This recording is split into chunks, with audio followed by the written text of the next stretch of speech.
Hi, guys, and welcome to this new episode of our podcast. I'm Anita, I'm your host. I'm a professional dog trainer, and I like to observe feelings of our dogs in our day to day life. And this time we're going to talk about the disobedient dog. So stay tuned and have fun.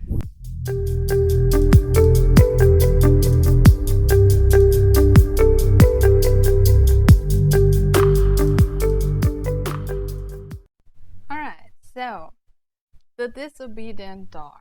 Um, this is something that happens very often in our day-to-day life. We ask something of our dogs, and they just don't do it.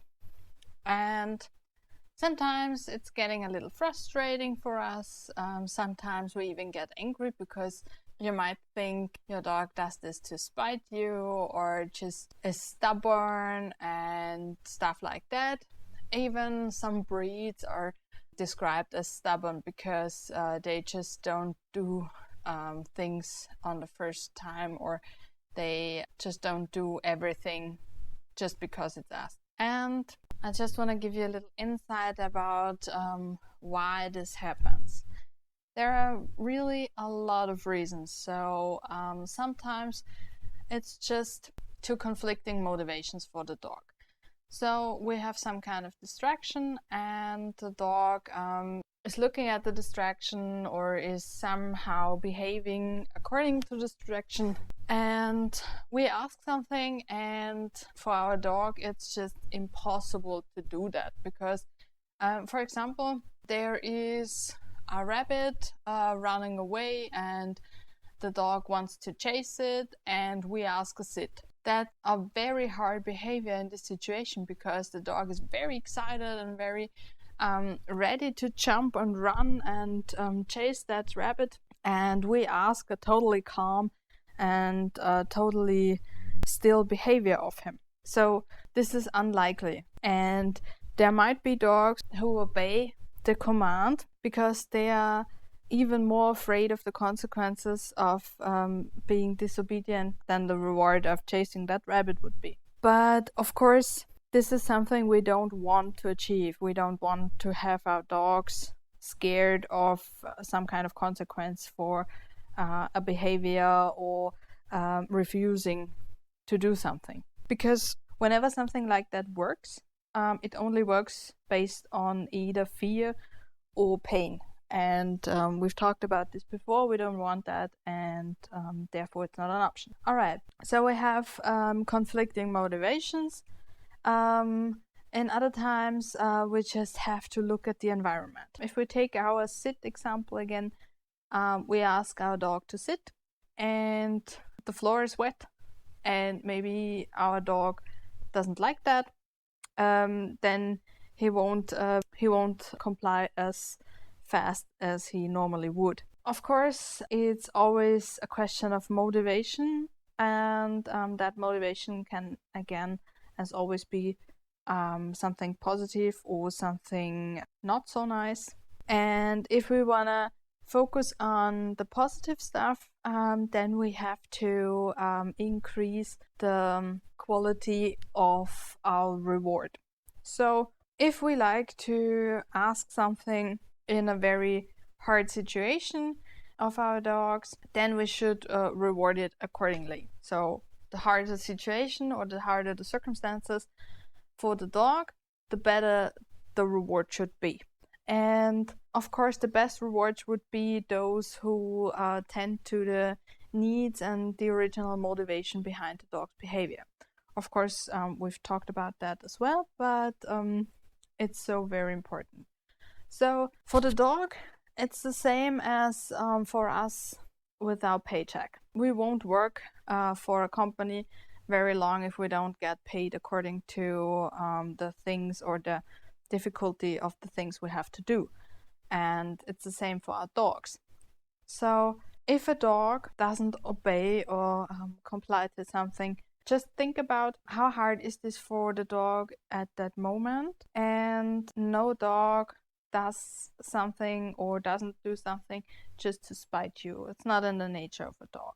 but it might be too hard in the situation. Your dog might be too excited and can't concentrate right now, or there is something your dog is concerned about that we don't even realize is there. That would apply to any kind of smell. So, of course, a dog's nose is much more sensitive than ours. And if there is maybe a smell of a boar or something like that, then our dog might just stop, and maybe he doesn't want to go a certain way, or he just wants to turn around. And that's not to spite us or to be, I don't know, some kind of leader or boss figure or something like that. That's not how dogs think or feel. But the dog is concerned at the moment, and of course he's no robot, and he won't just obey because he loves us so much or because we just said so. I think it's a great thing if the dogs have the confidence to think for themselves and also say no if there is something that's bugging them. And maybe the dog has some kind of pain or is fearful of something we don't realize, or there is something better to do. And of course, we can work with our dogs in a way that they can trust us and, of course, trust our leadership. But this should never be done at the cost of the dog's ability to think for himself or his confidence. So again, your dog doesn't do anything just to spite you or just to be annoying or just to be stronger or anything like that. That's not in the nature of a dog. And if your dog just won't do something you asked of him, or if he's just disobedient, try having a really close look at your dog's health. Of course, that's always the first thing to look at, because again, with the sitting example, if you ask your dog to sit and there is no obvious reason he doesn't comply, then maybe there's an internal reason. Maybe your dog just woke up on the wrong foot, and yes, that happens to dogs as well, and his joints are hurting him at the moment, or he just misstepped on the walk on the day before and there is still some residue of pain left, so he doesn't want to do that. Okay, then that would be fine. And if you see your dog just weighing his possibilities and just thinking about if what you ask is worth the effort, then you can just help him a little bit in his decision process. So make the exercise easier. You can, for example, try luring with a treat or without a treat, or building some kind of bridge with another signal. Like if your dog is watching the rabbit run away and he can't sit, then maybe you can ask him to turn around first and then sit, because this would be easier, breaking the direct line of vision. You see, it's not necessary that we fight for every obedience or every little signal to be obeyed. It's not important. What is important, of course, you have to be consequent in your training. And if your dog can't do something you ask of him regularly, then you should make it a lot easier. If he can't do, for example, the sit in a certain situation, then you can just notice this situation, try to find out what's bugging your dog, why can't he do that right now, and make it easier in this situation.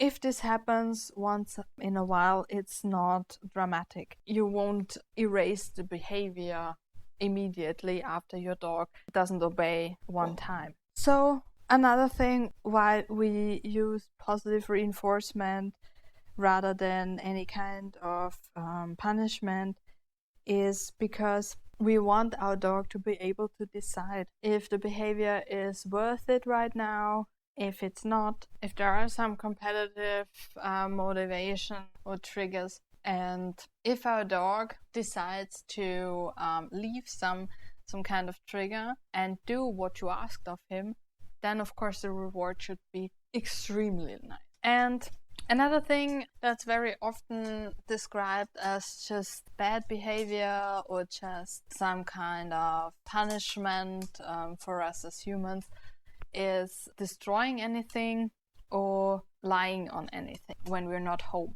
And again, this is not to spite us. If your dog likes to use your bed and he's not allowed in there, or even if he is, he doesn't use your bed to sleep in when you're away to spite you, or because he thinks, haha, she's gone, now I'm gonna sit on that. No. It's just because it smells like you, and it smells very intensely of you.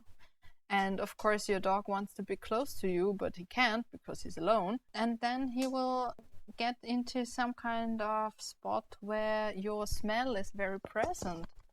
And I think that's a really sweet behavior. It shows that you're important to him and he wants to be close to you even though you're not home.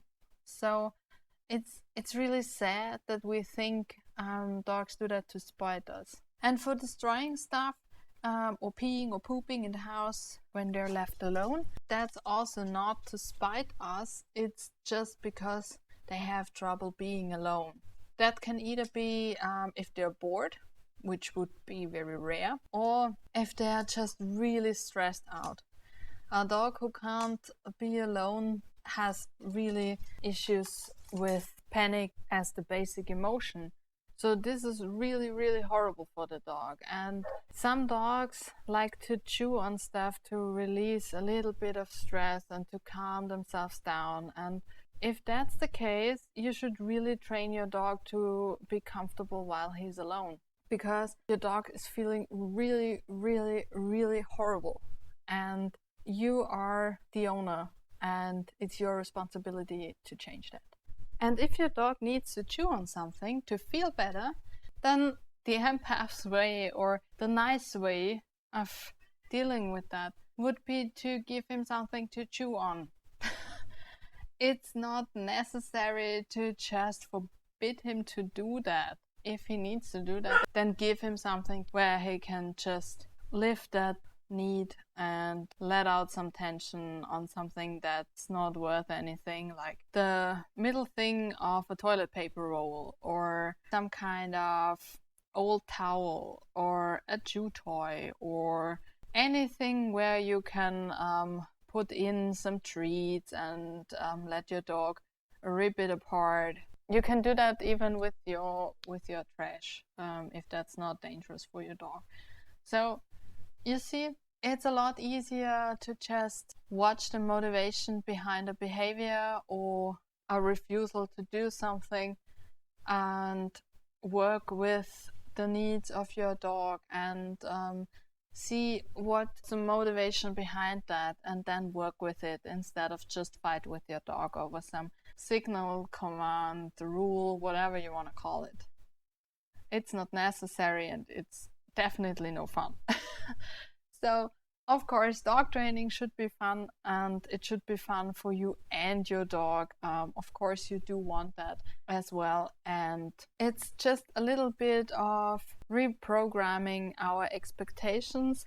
And as soon as we get a handle on this, it's very easy. And for the dogs, they get comfortable with doing something for you and also with saying no. And as soon as they get comfortable with saying no, they get more confident. And we do want dogs with more confidence because everything's easier then. Every encounter on the leash is easier. Every training is easier. Every day-to-day life thing, everything's easier with more confidence. And we have the opportunity to provide our dogs with that. And I think that's really great. And yeah. If you need help with that, just text me. I'll be happy to help you with it. And I'll also be very happy to hear from you about what this changed for you, or if that changed something for you. And yeah, how are your feelings regarding this very special episode? Alright, so I hope you had fun, and if you want to talk about something specific, then just text me, write me an email, and I'll be happy to do that. Alright, so until next time. Bye.